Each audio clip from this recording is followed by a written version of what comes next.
MZTV. Good morning, ladies and gentlemen. If you are listening to my voice, then it is Friday morning, May 10th. If you're not listening to my voice, I don't know what to tell you. Nothing I tell you will matter because you're not listening. So I will just say this.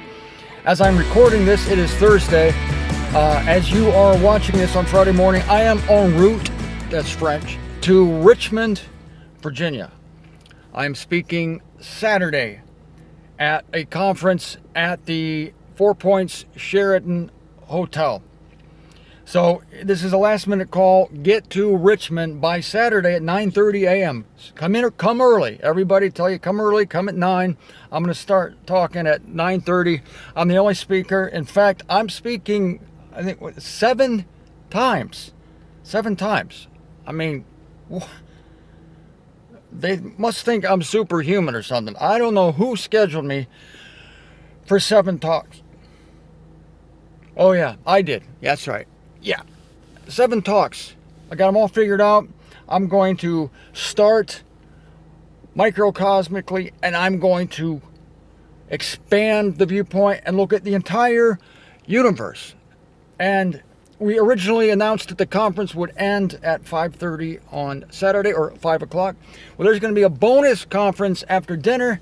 Bonus conference. Yes, you're going to get your money's worth here at 7 o'clock. We might have another hour. For those who can stay longer, I'm going to give a talk called God is Love. That's right.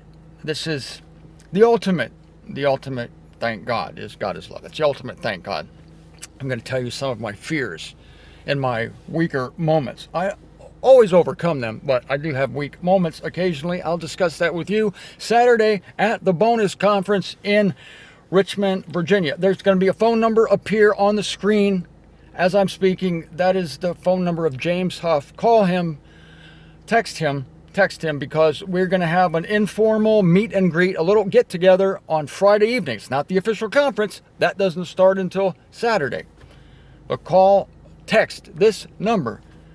It's James Huff. Say, where is the Friday get together? It might be at my hotel lobby, the Sheraton. By the way, these people organizing this conference, they're giving me the Joel Osteen treatment. I'm staying at the Sheraton Four Points. Very nice hotel. I have to admit, I deserve it. So thank you for the generosity. Because I don't know, as I'm speaking to you, I don't know where this informal gathering is going to be. So text James Huff. Now, this video is going to be short because I got 7 talks on Saturday, so I have a bunch of preparation to do. I've only done this many talks one time, and that was in Newport News, Virginia, back in '96. I gave 9 talks. It was a 3-day conference. Once again, I was the only speaker. 9 talks. I was tired. I was tired afterwards. But listen, I was running one day, and I was thinking again about Adam and Christ. And a thought occurred to me about Adam and Christ that never occurred to me before. I always compare these two because Paul compares these two. Because as I have said, and as I'm going to say again at the conference in Richmond, that all humanity comes down to 2 individuals. But I never saw this angle. Listen to this. This is an accident versus a purpose. Let me repeat that. This is an accident. The Adam end of this is like a trip. It's a fall. That's why I call it an accident. It's not, of course, absolutely an accident. And even relatively, Eve willingly disobeyed God. So it's not technically an accident, but I'm calling it an accident in the sense that these two had no concept of what they were doing. For all they knew, have you ever thought of this? Have you ever thought of this? For all Adam and Eve knew, there would never be any other human beings on the planet. Why would they think any different? For all they knew, the whole earth existed for them, and they would be the only ones. They didn't know that ka-chinka, chinka, chinka, when they started doing the dance, they didn't know that was going to produce children. Eve started getting a little plump in the midsection. What's this? Why, it's starting to rebel inside of me. Adam, put your hand here. I believe it's kicking. Oh, never seen that before. What is that? Well, God said that somehow Eve would, her offspring would, crush the serpent's head. That would be Christ. But those two were the most innocent beings who ever lived.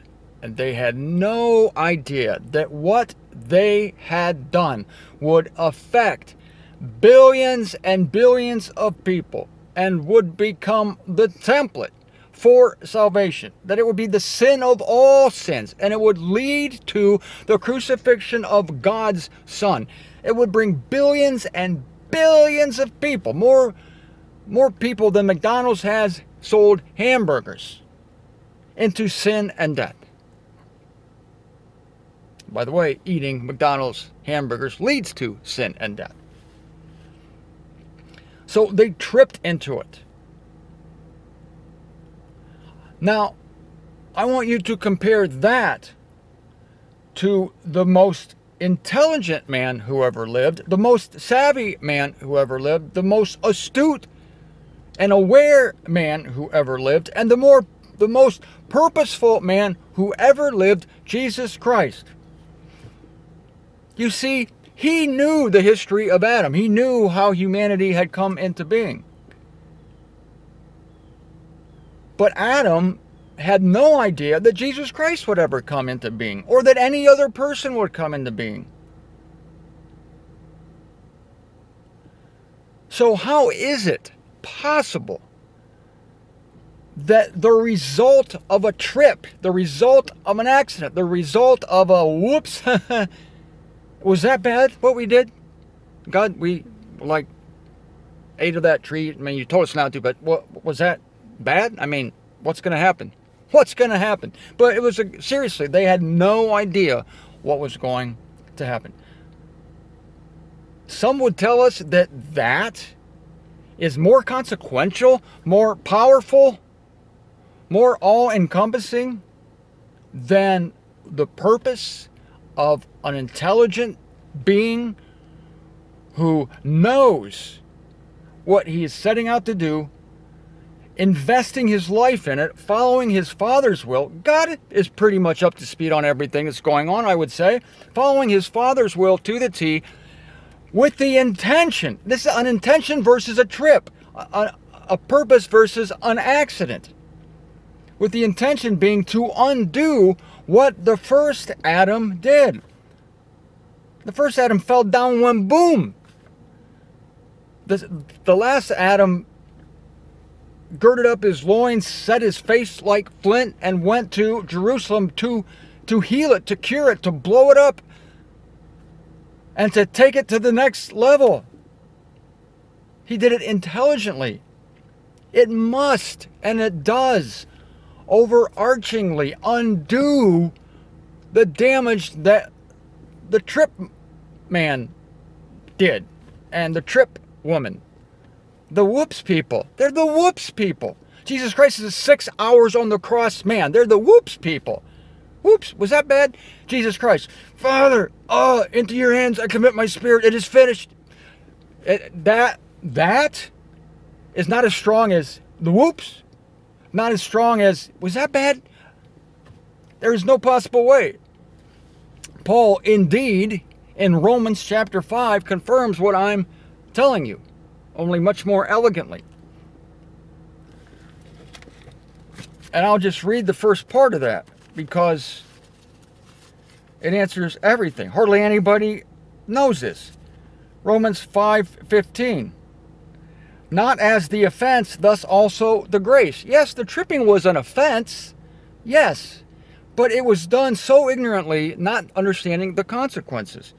That's why Paul says, not as the offense, thus also the grace. Now, you can hardly compare that oops moment to the grace of God as demonstrated in sending his own son to die for the sins of everyone who came under the condemnation of the oops dude, Adam, okay?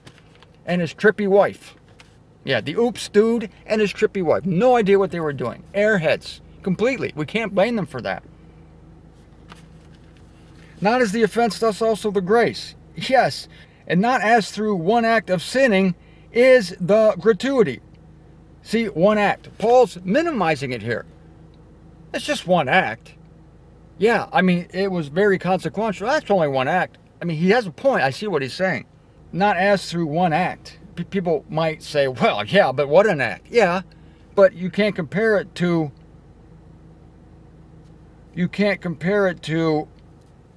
the gratuity. It was one act of sinning versus the gratuity. Verse 18, consequently then, as it was through one offense for all humanity for condemnation, thus also it is through one just award. That should read righteous act. Just award's terrible translation in the concordant version. Doesn't even make sense. For all mankind for life's justifying. For even as through the disobedience of the one man the many were constituted sinners, thus also through the obedience of one the many shall be constituted just. It's the same many. Paul doubles down on this in 1 Corinthians 15:22, even as in Adam all are dying, thus also in Christ shall all be vivified, yet each in his own class. Yeah. You want to compare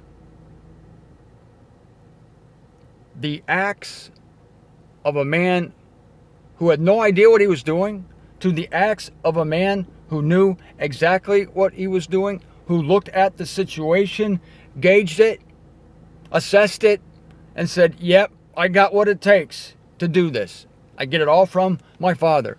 I'm coming to earth to die, to do a complete work. That is a man with a purpose. And it has weight, and it has consequence, and it weighs a hell of a lot more than that act of innocence and ignorance in Eden. And how dare anyone say that the Eden act outweighs the purposeful act of the Son of God? It does not. And the purposeful act of the Son of God will result in the justification of every single human being that has ever come into existence and the reconciliation of the universe to God.